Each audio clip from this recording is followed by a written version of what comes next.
Salut, c'est Jules. Aujourd'hui je vais vous parler du Bitcoin. Alors posez-vous cette question: et s'il y avait un progrès technologique si puissant qu'il transforme les piliers de base de notre société, une technologie qui influence fondamentalement la façon de notre économie, les systèmes de gouvernance et les entreprises fonctionnent et modifient notre compréhension conceptuelle du commerce, de la propriété et de la confiance. Cette technologie existe déjà et elle s'appelle la crypto-monnaie. Les gens pensent souvent que le Bitcoin n'est que l'argent virtuel ou un système de transaction, mais si vous regardez de plus près, vous verrez que l'aspect financier n'est que la partie visible de l'iceberg. En effet, Bitcoin est une technologie internet révolutionnaire pour laquelle l'argent n'est qu'une des applications possibles. L'argent existe pour faciliter les échanges. Au fil des siècles, le commerce est devenu incroyablement complexe. Tout le monde négocie avec tout le monde dans le monde entier. Le commerce est enregistré dans la comptabilité. Cette information est souvent isolée et fermée au public. Pour cette raison, nous avons recours à des tierces et à des intermédiaires en qui nous avons confiance pour faciliter et approuver nos transactions. Pensez au gouvernement, à la banque ou au comptable, au notaire et au papier-monnaie dans votre portefeuille. Le logiciel Bitcoin permet à un réseau d'ordinateurs de gérer une comptabilité collective via internet. Cette comptabilité n'est ni fermée ni sous le contrôle d'une partie. Au lieu de cela, il est public et disponible dans un seul registre numérique qui est entièrement distribué sur le réseau. Nous appelons cela la blockchain ou la chaîne de blocs. Cette chaîne de blocs, toutes les transactions sont enregistrées dedans, y compris les informations sur la date, les participants et beaucoup de transactions. Chaque nœud du réseau possède une copie complète de la chaîne de blocs et sur la base des principes mathématiques complexes et de la pointe de la technologie, les transactions sont vérifiées par les soi-disant mineurs Bitcoin. Les principes mathématiques garantissent également que ces nœuds sont automatiquement continuellement d'accord sur l'état actuel du grand livre et à chaque transaction qu'il contient. Si quelqu'un tente de corrompre une transaction, les nœuds ne parviendront pas à un consensus et par conséquent refusera d'intégrer la transaction dans la blockchain. Chaque transaction est donc publique et des milliers de nœuds s'accordent à dire qu'une transaction a lieu à la date X et à l'heure Y. C'est comme s'il y avait un notaire présent à chaque transaction. De cette façon, tout le monde a accès à une source unique, vérifiée et partagée. C'est pourquoi nous pouvons toujours faire confiance à la blockchain. Le grand livre ne se soucie pas de savoir si Bitcoin représente une certaine somme d'euros ou de dollars, ou quoi que ce soit d'autre de valeur ou de propriété d'ailleurs. Et chaque unité est à la fois identifiable et programmable. Cela signifie que les utilisateurs peuvent attribuer les propriétés à chaque unité. Les utilisateurs peuvent programmer une unité pour représenter un eurocent, une part dans une entreprise, un kilowattheure d'énergie ou un certificat numérique de propriété. Pour cette raison, Bitcoin est beaucoup plus que de l'argent et des paiements. Un Bitcoin peut représenter plusieurs types de propriétés. Un millier de barils de pétrole, des crédits d'attribution ou un vote lors de l'élection par exemple. Plus, le Bitcoin nous permet de rendre notre monnaie plus intelligente et d'automatiser nos flux de trésorerie et de fonds. L'unité peut même être programmée de telle sorte qu'elle revienne automatiquement au fournisseur si les destinataires ne l'utilisent pas après un certain temps. De cette manière, le fournisseur peut s'assurer que les indemnités ne sont pas accumulées. Une entreprise qui peut contrôler ses dépenses de la même manière en programmant des budgets pour les salaires, les machines, le matériel et l'entretien, que l'argent respectif est spécifié, elle ne peut pas être dépensée dans autre chose. L'automatisation de ces questions entraîne des diminutions considérables de la bureaucratie, ce qui économise énormément de temps aux contrôleurs et à l'organisation en général. Le caractère programmable et ouvert de Bitcoin, donc le code open source, nous permet de reconstruire complètement et d'innover notre secteur financier et notre processus administratif. Rendez-les plus efficaces et transparents. Dans un internet des objets, notre économie utilisera des machines qui participent activement au trafic économique. En fait, ils sont déjà là. Alors maintenant, je vais vous parler du minage et je vais essayer de vous faire un résumé, ce qui est assez complexe. Alors le Bitcoin, il faut savoir que c'est la première crypto-monnaie qui a jamais été créée et est devenue la monnaie numérique la plus largement utilisée sur Terre. Depuis l'existence de Bitcoin en 2009, il a connu une croissance sans précédent à travers le monde. La raison de son acceptation mondiale n'est autre que sa capacité à changer la façon dont les transactions sont menées dans de nombreuses plateformes électroniques. Classiquement, les transactions par carte électronique prennent environ 3 jours ouvrables pour obtenir une confirmation, donc les cartes bancaires. D'autre part, les transactions Bitcoin prennent quelques minutes à confirmer sur la blockchain.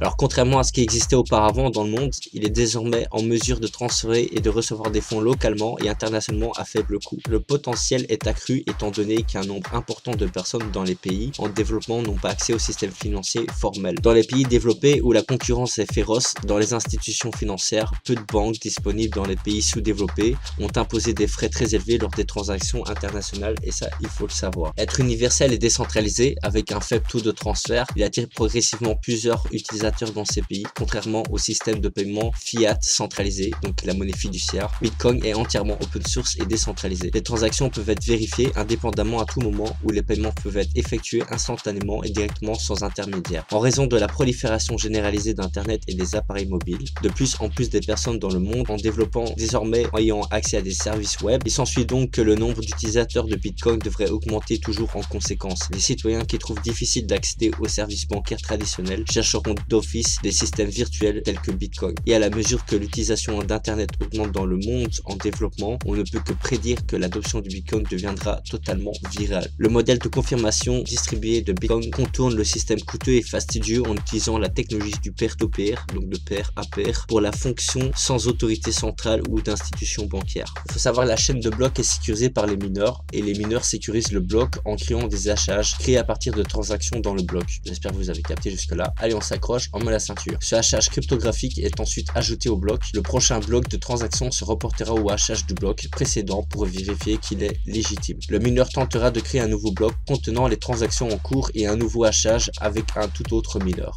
Dans le processus d'extraction, chaque mineur de Bitcoin est en concurrence avec tous les autres mineurs sur le réseau pour être le premier à assembler correctement les transactions en suspens dans un bloc en résolvant ces puzzles mathématiques spécialisés. En échange de la validation des transactions et de la résolution de ces problèmes, les mineurs ont également la force et la sécurité du réseau Bitcoin. Ceci est très important pour la sécurité car pour attaquer le réseau, un attaquant devrait avoir plus de la moitié de la puissance de calcul totale du réseau. Cette attaque est appelée l'attaque à 51%. Et ouais, plus les mineurs minent le Bitcoin de manière décentralisée, plus il devient difficile et coûteux d'effectuer ces attaques. Donc c'est totalement intéressant d'être dans la décentralisation à l'heure d'aujourd'hui. Alors comme spécifié par le protocole Bitcoin, chaque mineur est récompensé par chaque bloc extrait. Actuellement, cette récompense est environ de 12,5 nouveaux Bitcoins pour chaque bloc extrait. La récompense d'extraction de blocs en Bitcoin divise par deux tous les 210 000 blocs lorsque la récompense de pièces passera de 12,5 à 6,5 pièces. Actuellement, le nombre total de Bitcoin reste à extraire est de 4 293 388 000. Cela signifie que 16 706 613 Bitcoins sont en circulation et que le nombre total de blocs disponibles jusqu'à la récompense minière soit réduit de 133 471 blocs jusqu'à 11h58 et 04 secondes le 12 juin 2020 lorsque la récompense minière sera réduite de moitié. Sur ce temps, il y a encore du chemin à faire vu qu'on est en 2018. Les mineurs de Bitcoin sont récompensés pour toutes les transactions qu'ils traitent. Ils reçoivent des honoraires rattachés à toutes les transactions qu'ils valident avec un succès incluant dans un bloc. Parce que la récompense pour les blocs miniers est si élevée actuellement de 12,5 Bitcoin, la concurrence pour gagner cette récompense est également féroce parmi les mineurs. À tout moment, des centaines de milliers de supercalculateurs du monde entier s'affrontent pour exploiter la prochaine bloc et gagner cette récompense. En fait, la puissance totale de tous les ordinateurs miniers Bitcoin est de plus de 1000 fois plus puissante que les 500 meilleurs supercalculateurs du monde réunis. Alors, au niveau du matériel, au fil des ans, en raison de l'avancement de la technologie et de la nécessité d'avoir du matériel plus efficace, 4 principaux types de matériel sont utilisés par les mineurs. Tout premièrement, il y a le CPU. Alors le CPU, c'est plus trop utilisé étant donné que quand vous voyez la puissance d'un CPU, c'est assez faible. Afin d'avoir une longueur d'avance dans la compétition minière, le matériel utilisé pour l'extraction minière du Bitcoin a subi divers développements, en commençant par l'utilisation du processeur. Le processeur peut effectuer différents types de calculs, y compris l'extraction du Bitcoin. Au début, l'extraction par un processeur était le seul moyen d'extraire du Bitcoin et a été fait en utilisant un client Satoshi original. Malheureusement, avec la nature de la plupart des processeurs en termes de multitâches et son optimisation pour la commutation de tâches, les mineurs ont innové sur de nombreux fronts et depuis des années, l'extraction de CPU a été relativement futile.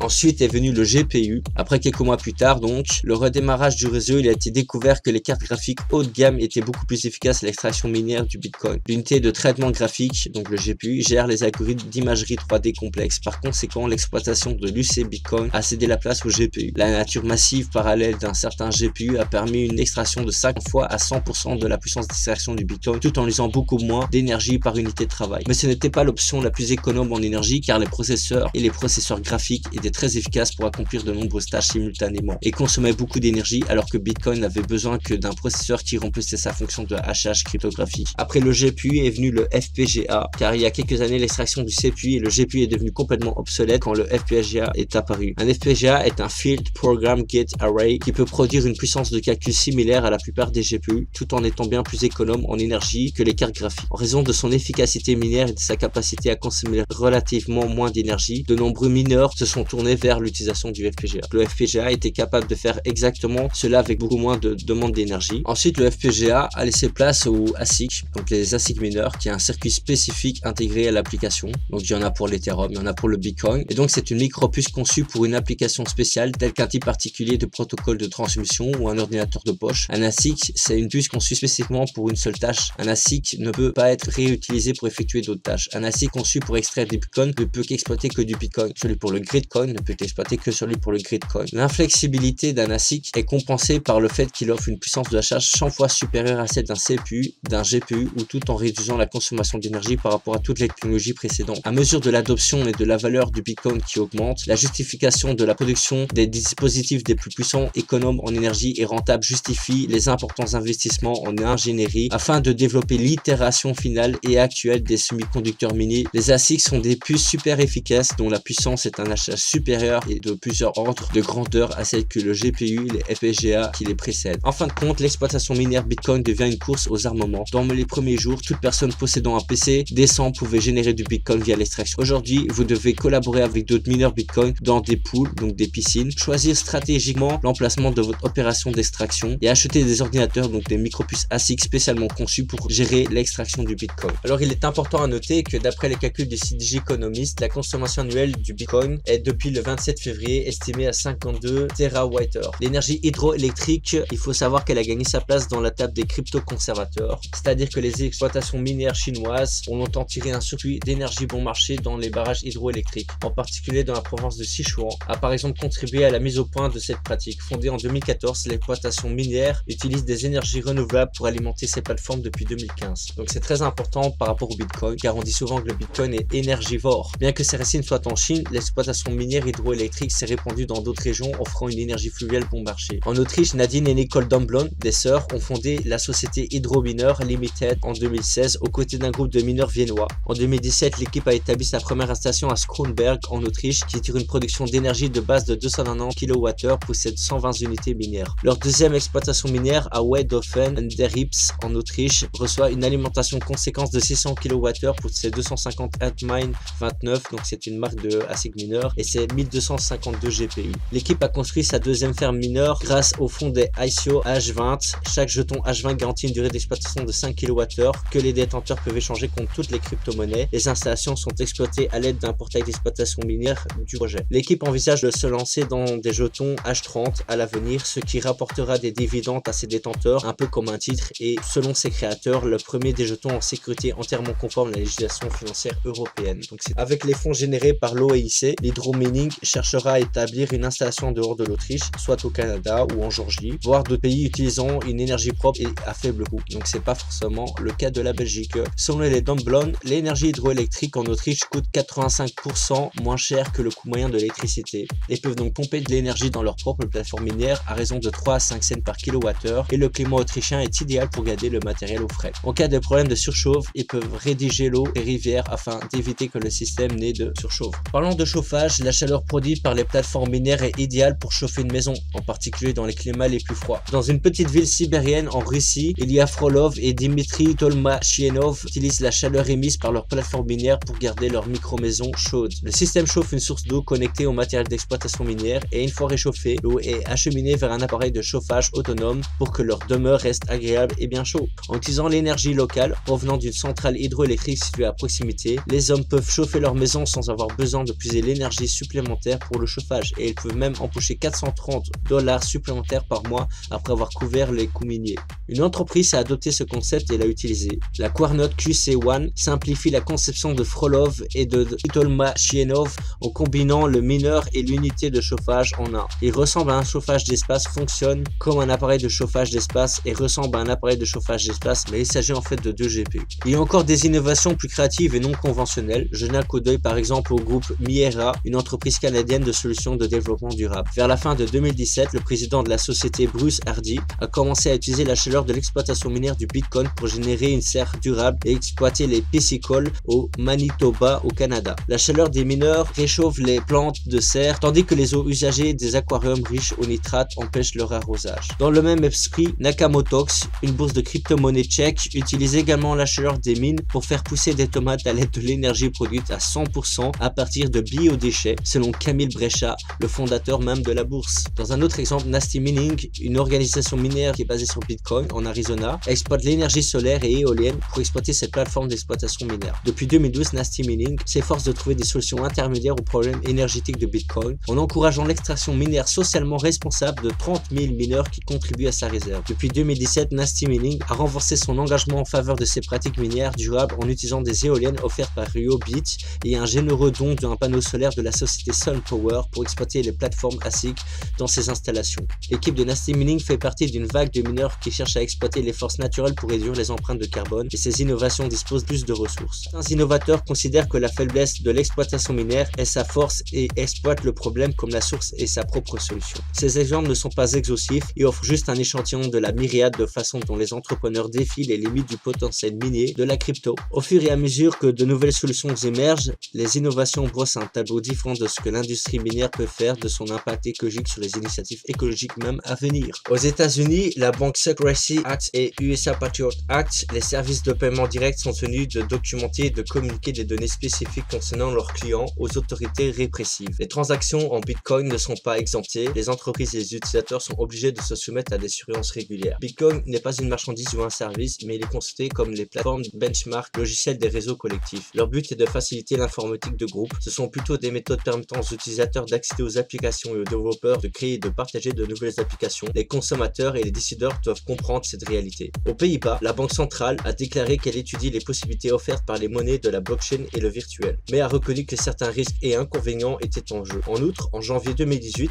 elle a publié un document de synthèse sur les crypto-monnaies et les ICO dans lequel il est souligné que les crypto-monnaies ne remplissent pas actuellement le rôle de la monnaie, mais d'un échange stable et d'une unité de compte appropriée aux réserves et aux valeurs fiables. En conséquence, elles n'ont aucune incidence sur les politiques monétaires. La DNB souscrit à la décision de l'Union européenne d'étendre le champ d'application du 4e AMLD afin d'inclure les échanges cryptographiques et les émetteurs de portefeuilles cryptographiques. Il cherche à savoir si la conversion des crypto-monnaies en euros ou dans d'autres monnaies et inversement peut être qualifiée d'émission de monnaie électronique ou de fourniture de services de paiement. Il ne prend actuellement pas en charge l'interdiction des crypto-monnaies. En tant que le projet pilote, la DNB a lancé l'expérience de DNB Coin à des fins de tests internes et s'est concentré sur la blockchain en tant que véhicule de monnaie virtuelle. Ils ont mis au point plusieurs valeurs de prototypes dont le logiciel Bitcoin peut être adapté et utilisé pour les infrastructures des marchés financiers. L'autorité néerlandaise des marchés financiers a émis un avertissement concernant les risques graves associés aux ICO et a conseillé aux consommateurs d'éviter d'investir dans les bureaux de pays car ils sont exposés aux fausses déclarations, aux fraudes et aux manipulations et peuvent également être structurés de manière à ne pas être soumis à la surveillance de l'AFM. L'AFM évalue au cas par cas si les jetons de OIC sont qualifiés de valeurs mobilières ou de la part d'un organisme de placement collectif au sens de la loi sur la surveillance financière et sont donc soumis à l'autorité de l'AFM. Le ministre néerlandais Wopke Hoekstra a déclaré dans une lettre de parlement que les Pays-Bas ne souhaitaient pas interdire le commerce de la crypto-monnaie, mais ce qui devait être réglementé au niveau européen. Toute réglementation, toutefois, ne devrait pas compromettre le potentiel de la technique. Il soutient également l'application de la législation relative à la lutte contre le blanchiment d'argent aux fournisseurs de portefeuilles, dépositaires et aux plateformes d'échange de monnaie virtuelle.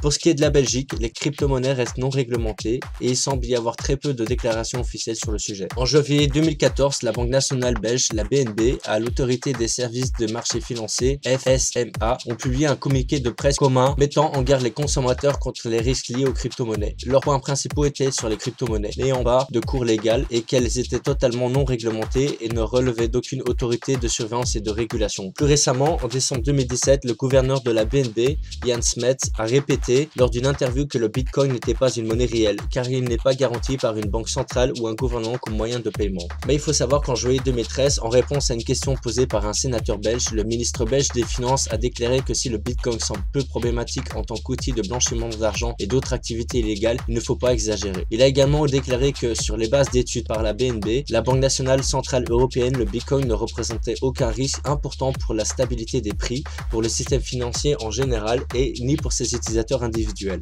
Enfin, dans cette même déclaration, le ministre des Finances a indiqué que l'intervention du gouvernement en matière de Bitcoin ne semblait pas nécessaire compte tenu de la taille réduite du marché du Bitcoin à l'époque. En 2017, le ministre belge de la Justice Koen Geens a annoncé son intention de mettre en place un cadre juridique pour les crypto-monnaies. L'un des principaux objectifs du ministre est de mettre en place un mécanisme permettant de vérifier la conversion et les taux de change des crypto-monnaies, à l'instar de ce qui existe pour les circuits financiers traditionnels. Il aimerait également mieux surveiller ceux qui promettent des rendements et des taux de conversion irréalistes, ainsi que les moyens de contourner l'anonymat des paiements crypto-monaïques afin de limiter leur utilisation en tant que vecteur du blanchiment d'argent. En outre, Gaines souhaitait mettre en place des mécanismes permettant aux tribunaux d'évaluer correctement les crypto-monnaies lorsqu'elles sont saisies dans le cadre d'enquêtes criminelles. Ce plan semble en grande partie très ambitieux et aucune mesure ne semble avoir été prise jusqu'à maintenant. Au Luxembourg, les crypto-monnaies restent largement non réglementées, bien que les gouvernements du duché semblent afficher une attitude plus accueillante à l'égard de ce phénomène que certains de ses homologues européens. Le 14 mars 2018, la commission de surveillance du secteur financier CSSF du Luxembourg a publié la déclaration mettant en garde contre les risques liés à l'investissement dans les crypto-monnaies. Les principales objections de la CSSF sont que les crypto-monnaies sont très volatiles, n'offrent aucune protection de vol et de piratage, le manque de liquidité font souvent l'objet d'informations trompeuses, manque de transparence est souvent utilisé pour la fraude et le blanchiment d'argent. La déclaration met également en garde contre les risques liés aux offres des pièces de monnaie initiales. La CSSF a toutefois reconnu les valeurs de la technologie de la blockchain, notant qu'elle pourrait être utilisée avantageusement par le secteur financier. En outre, la lettre de la CSSF indiquait qu'il n'existait pas de cadre juridique spécifiquement applicable aux crypto-monnaies, mais que la fourniture des services financiers, y compris celles qui impliquent les crypto-monnaies, nécessite une autorisation du ministre des Finances. Malgré cet avertissement de son principal régulateur, les services financiers, le Luxembourg semble vouloir poursuivre l'évolution des crypto-monnaies sous un jour positif. En juin 2017, le ministre des Finances luxembourgeois, Pierre Gramegna, a reconnu devant le Parlement des crypto-monnaies que c'était une monnaie réelle car elles sont acceptées comme moyen de paiement de biens et de services par un cercle de personnes suffisamment assez grand. Il n'existait à l'heure actuelle aucune réglementation monétaire en ce qui concerne les crypto-monnaies, mais les courtiers en crypto-monnaies au Luxembourg sont soumis aux mêmes règles que tout autre fournisseur de services financiers en ce qui concerne la lutte contre le blanchiment des capitaux et le financement du terrorisme. Plus récemment, Gramagna a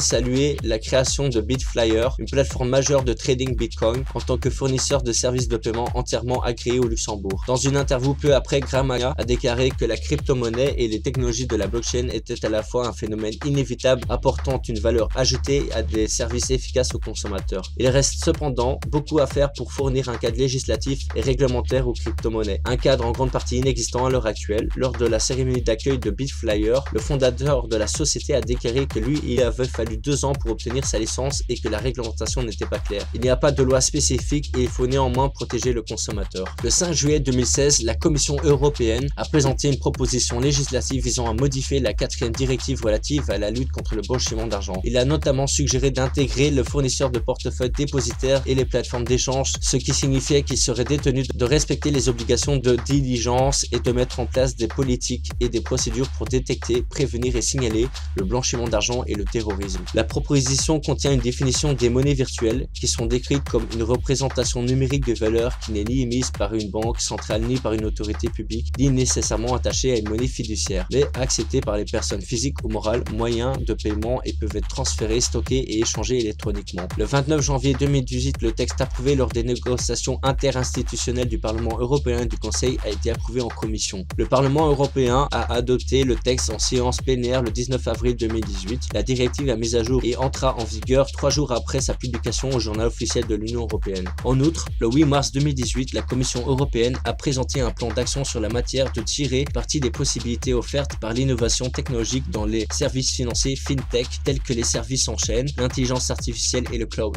Le plan d'action FinTech inclut l'observatoire et les forums récemment lancés dans l'Union européenne qui représentent les défis et l'opportunité des actifs des cryptographies plus tard en 2018 et travaille sur une stratégie globale en matière de technologie du grand livre distribué de la blockchain couvrant tous les secteurs de l'économie. À savoir qu'en octobre, le 22 octobre 2015, la Cour de justice des communautés européennes, CJCE, a déclaré dans sa décision que les transactions visant à échanger une devise traditionnelle contre du Bitcoin ou d'autres monnaies virtuelles étaient réciproques, constituaient la fourniture du service contre une rémunération, mais relativaient l'exemple de valeur comme la TVA à l'achat ou la vente de Bitcoin est donc exonéré de TVA dans tous les États membres. Le 12 février 2018, les autorités européennes de surveillance pour la valeur mobilière AEMF, les banques et ABE et l'assurance des retraites EIOPA ont lancé conjointement un avertissement aux consommateurs les monnaies virtuelles, affirmant qu'il s'agissait de inadaptation en tant que produit de placement, d'épargne et de planification de la retraite. Cet avertissement complète les 2 déclarations précédentes de l'AEMF sur les offres de pièces de monnaie initiale OIC de novembre 2017 et un avertissement aux consommateurs et des 2 avis de l'ABE émis définis en décembre 2013 et juillet 2014 et en août 2016 respectivement. L'ABE se félicite de la décision de la Commission européenne d'intégrer les fournisseurs de portefeuille et dépositaires et les plateformes d'échange de monnaie virtuelle dans le cadre de la 4e AMLD et de ne pas étendre la directive de 2015 de l'Union européenne sur les services de paiement aux transactions en monnaie virtuelle. L'ABE suggère un régime réglementaire distinct pour atténuer tous les risques liés aux monnaies virtuelles. Le président de la Banque de la Centrale Européenne, BCE, Mario Draghi, a averti que le Bitcoin et d'autres monnaies numériques étaient très actifs et très risqués en raison de leur forte volatilité et de leur prix spéculatif. Il a déclaré que les monnaies numériques ne font pas l'objet d'une approche spécifique en matière de la surveillance, mais que le mécanisme de surveillance unique est en cours pour identifier les risques prudentiels et potentiels que ces actifs numériques pourraient poser aux institutions surveillées. En décembre 2016, la BCE et la Banque du Japon, BOJ, ont lancé un projet de recherche commun baptisé Stella, qui examine l'utilisation éventuelle de la technologie du grand livre répartie pour les infrastructures des marchés financiers. Parmi tout cela, il y a 3 méthodes pour la confidentialité et la sécurité en ligne. Je vais vous en citer une. Donc,